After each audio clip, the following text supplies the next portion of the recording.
All right, this video is going to be called Obesity in the American Food System, How America's Corporate Food System Changed Americans' Health. This is going to be a response to Bill Maher's real-time episode, specifically episode 2, season 21. Hi, I'm Eric Leo 108, a sociologist, philosopher, and hip-hop artist with schizoaffective disorder. I got into Western Michigan University for a master's degree in sociology. Yeah. All right, so, this toad was not the only obese thing in the news this week. The king of blends, they call me. There's a new drug on the market. I've been reading about this a lot. Ozempic. It's a diabetes drug that they are now using off-label to help you lose weight, and apparently it works. Okay, Ozempic is a perfect example of what I'll be talking about. Instead of fixing the food system that is causing disease, we are giving out prescriptions to address the symptoms. Makes your face fall off, but it works. Not fall off, but, well, fall off in the vernacular sense. Yeah, I mean, it makes the face look very old, but you lose weight, and women are taking it. I guess everybody can. They're now prescribing it to kids under 12. Also, there are new guidelines from the American Pediatric Association, gastric bypass surgery. First of all, I gotta say, I hate this subject. I don't want to ever be talking about obesity. I'm always the bad guy who has to tell the truth. Okay, childhood obesity shouldn't be a thing. It should be very rare, like it used to be before we changed the American diet, and like it is around the world. I'll tell you the truth, Bill. The reason I don't want to be obese, although I am, is but I'm just as much of a victim of the American food system. It's not because I'm embarrassed, but because I'm at more risk of insulin resistance, which leads to diabetes and other risk factors like cancer. But I'm sorry, the country is gaslighting me and a lot of other people with a lot of crazy bullshit. And it's the food system. And the sad thing, this sick thing, is that doctors are going along with this new invented Orwellian world where there is no good foods or bad foods, where you can be healthy at any weight. They need to teach nutrition. It's a disease. I'm not going along. I'm sorry, it's just not true. And Ozempic, have you heard of it? Do you have an opinion? Okay, so I agree we shouldn't be doing bypass surgery on kids. We used to not have these problems. The question is, what has changed? And the answer is our diet. The problem is we have no regulation or distance between who makes the food, who sells the food, their food recommendations, and who profits from treating those diseases. You're back on this. Because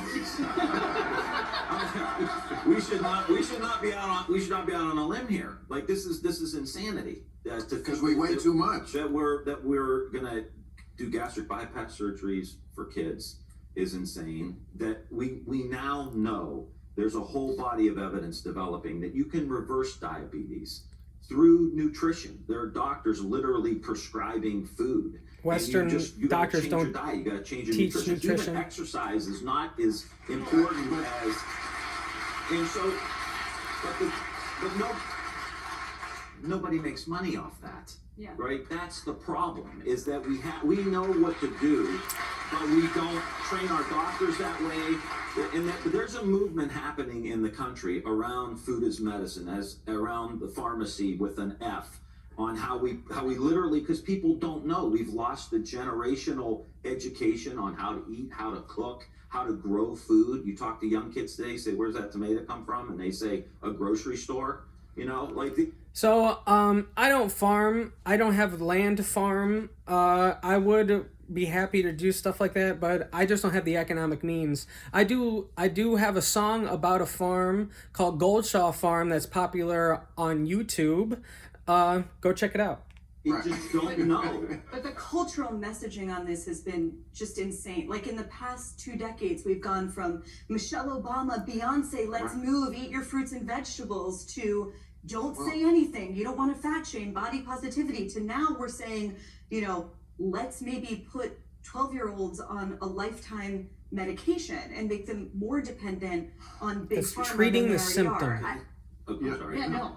I just want to say how the policies that come out of Washington, D.C. affect this. We subsidize the crops that go into all of the fake food that people are eating and that kids are eating. And if you He's right that America subsidizes the food industry. For every $4 you spend at McDonald's, the government spends $7, or at least it used to be. want to know what drives a taxpayer nuts is when you say we subsidize school lunches and school breakfasts, in which these kids will go in and they'll have 80 grams of sugar in their breakfast, which is more than you're supposed to have in a day. You'll have that before you even go into your first period class. That's all subsidized by the taxpayer. You go into these schools, there's... Okay, so Pepsi, for example, who owns a bunch of food, will lobby Republicans to buy their products for schools. This goes back to how we need to get money out of politics. Kids have poor health due to poor nutrition, and it's because the food industry is lobbying to require that their food is sold.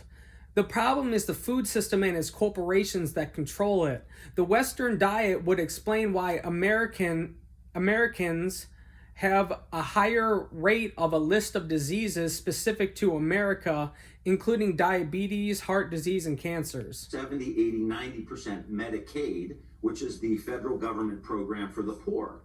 So now we have half the country has diabetes or pre-diabetes.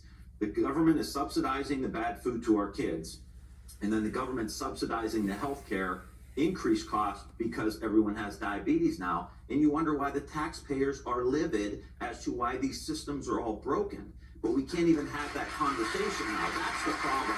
If the policies We're having it now.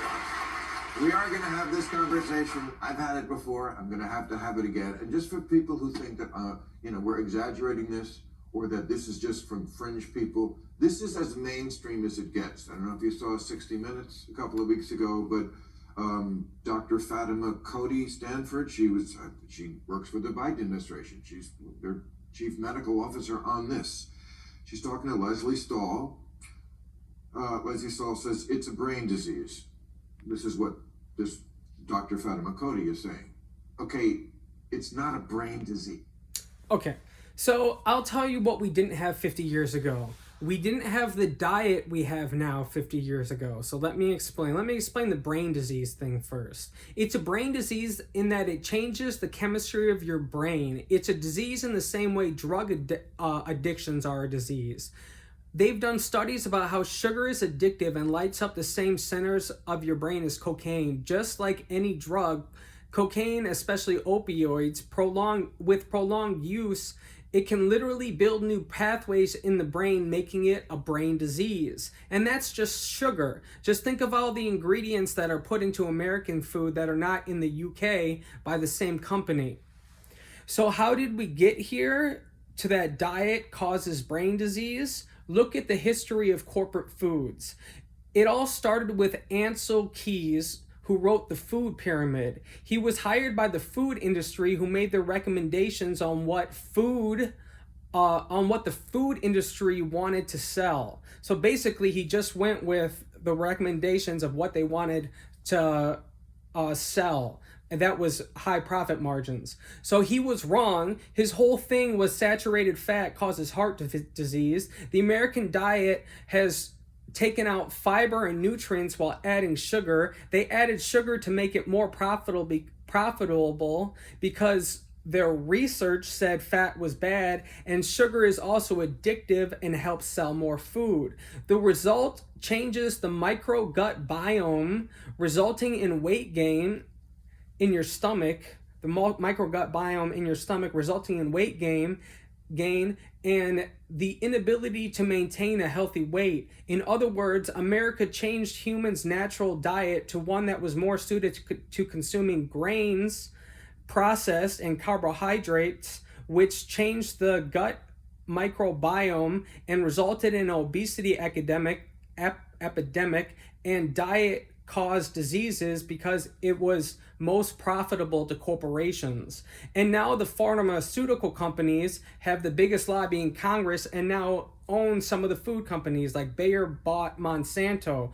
Meanwhile, food and drug corporations are making huge profits because their goal is to sell food and drugs and not health.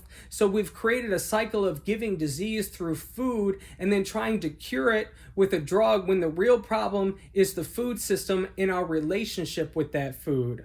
Working in their self-interest to extract as much profit as possible, corporations have made the detriment of the American health profitable. If it was, why didn't we have it 50 years ago? Why did people look completely different 50 years ago? We didn't evolve in 50 years. Again, this I hope I got all that out. I'll have this written in the description. Leslie Stahl said, so willpower? Dr. Cody says, throw that out the window. Throw that out the window? This is a doctor saying throw that out the window? Okay, so just like he didn't see the brain disease thing, this is what like nutritionists will tell you.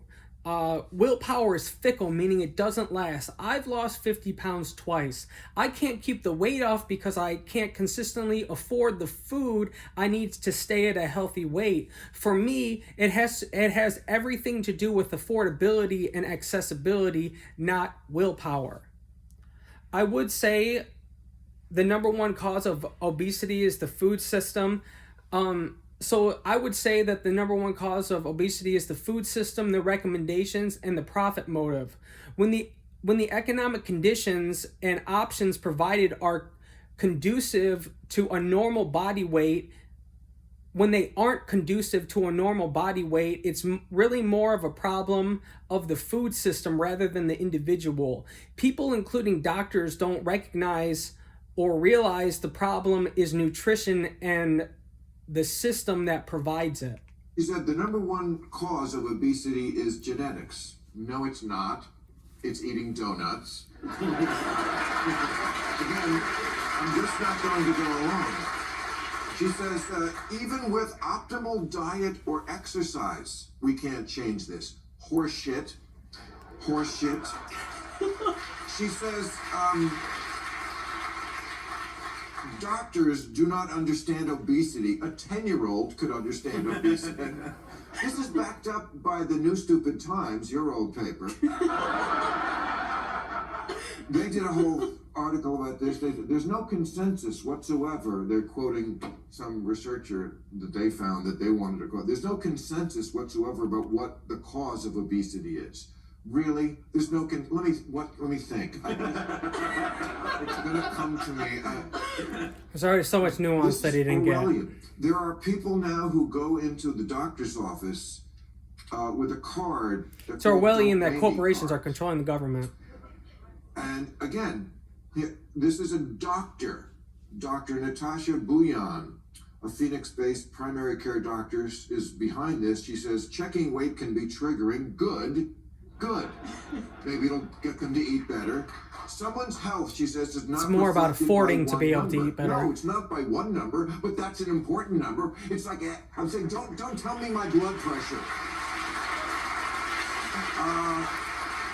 I don't want to know what my white blood cell count is. I mean, it's insane that doctors are going along with this shit. You are not doing the patient any favors. Thank you. That's the main crux. They have blood on their hands. You do no harm. You're here to help. You're not doing them any favor. And I will say there is so much added sugar and salt, but sugar primarily when we're talking about this, added to our foods. That it does become an addiction. Like this is lighting up your opiate. So he gets that part, but he doesn't think it's a disease. People get addicted. So, but yes, you can fix it. That's the point that we're trying to make here. I would argue that the food system or the American, there's food deserts, there's all sorts of stuff. It's about affordability, and people don't have access or can't afford to get that sugar-ridden food. Out of the 16 160,000 items on the average grocery shelf, about 20% don't have added sugar or don't have sugar.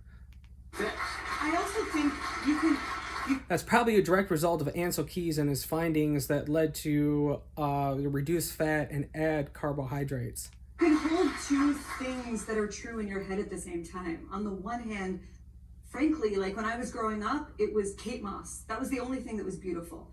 And I like living in a culture, frankly, where that's not the only standard anymore. On the other hand, denying, that when I go to In-N-Out, that's not a brain disease. That's a choice I'm making. Right. We're going to do that after the show. Okay, she's kind of making my point, though, that that's all available and affordable because we subsidize it. Yeah, they may understand that it's a bad choice, but what are they going to do? What's their other choice? They can't afford better food, and their only other choice is the same hamburger joint with fries. So corporations are controlling the ideological perspective. But I also think that this is part of a much broader, very, very Orwellian ideological movement that is trying to deny the power of free will, personal responsibility, and choice. So I would say corporations are controlling the ideological perspective, trying to deny the power of free will by taking away personal responsibility and choice. It's terrible psychologically for a country to be in this headspace of, well, we couldn't possibly achieve that. We have to take a pill or get surgery. I worry also about the Democratic Party because I've always said, everything in this country, there's only two sides. It's only Pepsi and Coke here. Everything either goes into the blue bucket or the red bucket. Including school lunches. And that's where I'm going to leave it. I have a group of TikToks as shorts here on YouTube that will introduce you to corporate rule. Find that on this channel or visit farminghumans.com. Please follow me on AudioMac or Spotify. You can visit my website at ericleo.org or ericleo108.com. Let's get the main message here is get money out of politics. Thank you for being here. Thank you for being a part of my family. You're awesome. I love you very much. Until next time, take care, all right? Bye.